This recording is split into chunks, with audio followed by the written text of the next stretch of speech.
cvičenie s nohami, keď sú nôžky v takomto postavení nejakom. Takže ideálne nie je to v zmysle cvičenia ako takého, ale je to naozaj v tom, aby sa vlastne tie nôžky napravovali a aby to išlo. Takže prvé, čo potrebujeme, aby sa naučila mladá správne stáť. To znamená, keď takto stojíme, dôležité je členky dať od seba.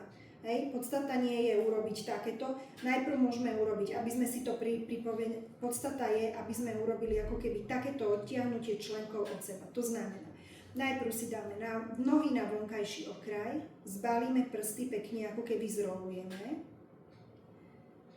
a v tomto momente vystrieť prsty pekne s tým, aby členok zostával stále na vonkajšom okraji.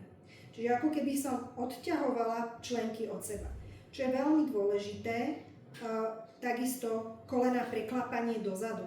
Preklapanie kolien dozadu musíme jemne ako keby uvoľniť tie kolená, aby nešli úplne takto do takého vystretia, ale aby boli takto pekne.